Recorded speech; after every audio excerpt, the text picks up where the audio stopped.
All right, so let's talk about phosphorus. And no, I'm not just talking about the element you might remember from chemistry class.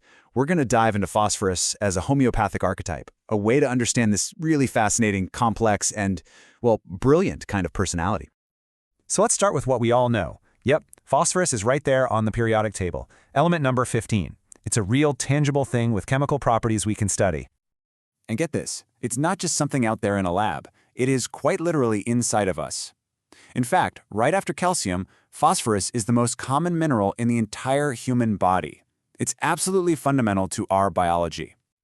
And that's where things get really interesting. Could the very nature of this element, its characteristics, actually be a powerful metaphor for a specific type of human personality? Well, that's exactly what we're here to unpack. Okay, so let's start with that outer layer, the part everyone sees. Think of the phosphorus person at a party. They are the glittering, shining center of attention, the life of the party. First off, they're just bubbly. They're full of this life and energy that's honestly infectious.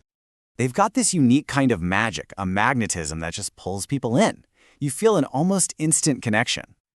And they're so vivacious. There's this animated, spirited energy that just fills up a room the moment they walk in.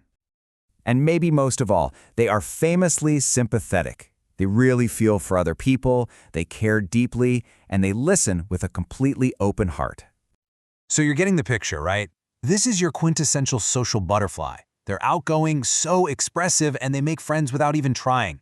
They have this shining charm, and they're often described physically as tall, slender, and just good-looking.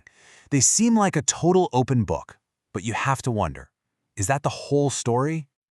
All right, now we're going to peel back that glittering surface, and we're going to see what's hiding just underneath, because this is where it starts to get really, really interesting. And right away, we hit this core tension. See, their love of company isn't just a preference. It's a deep, deep need. They literally get energized by a crowd because being alone triggers this profound anxiety, almost a sense of anguish. The light they give off, well, it requires the energy of other people to keep it from fading out. And this need for others, it comes from this kind of porousness. They just don't have the natural boundaries that most people do, which makes them incredibly open, yeah, but also incredibly vulnerable. They absorb everything. Emotions, energy, suggestions. Their empathy is so intense they can literally develop what's called a sympathetic illness, feeling someone else's pain in their own body. And that oversensitivity, it totally explains their classic fears. Thunderstorms, the dark, things they just can't see or control. Now, all of this high sensitivity, this burning energy, it doesn't just stay in their head. Nope, it shows up physically. Their body starts to tell the story. And you got to remember, we're not just talking in metaphors here. A staggering 85% of our body's phosphorus is literally in our bones and teeth. It gives us our structure. This link between the element and our physical selves is so key. Just look at how the physical symptoms mirror the personality. There's a tendency to hemorrhage, and the blood is always bright red. It just screams vibrant energy, right? They experience burning sensations all over the body, echoing that inner fire. And that famous thirst for ice-cold things, it's like they have this deep instinctual need to cool that internal heat. In fact, they can't even keep water down if it gets warm in their stomach. Okay, so we've seen the bright surface, and we've peeked into the anxious shadows. Now we're going even deeper, all the way to the very core of this archetype. And this is where we find the biggest contradiction of all. You know that old saying, everything that glitters is not gold? Well, it could not be more true right here. That brilliant, shining person we met at the beginning, that's not the whole picture, not even close.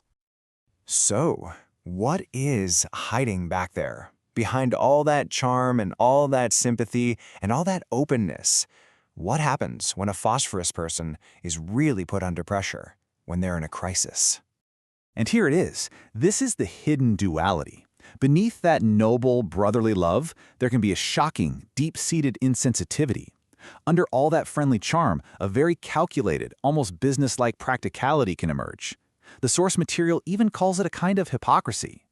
Now, this isn't them every day, but when the chips are down, when their energy is low, this completely different, self-serving side can come right to the surface. So how on earth do you make sense of all these contradictions? The bright outside, the anxious inside, and this hidden practical core? Well, the answer is to go right back to the beginning, back to the element itself.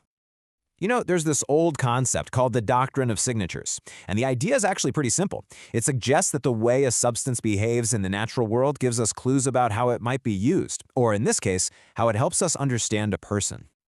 And this is where it all clicks into place. Elemental phosphorus is super reactive. It literally bursts into flame on its own in the air.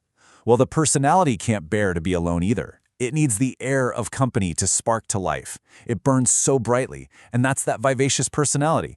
But it also explains the tendency for total burnout. And phosphorescence, that ability to absorb light and then glow, re-emitting it. I mean, is there a more perfect metaphor for a person who soaks in the emotions and energies of everyone around them and then shines it right back out into the world? So, all this leaves us with a final question to think about.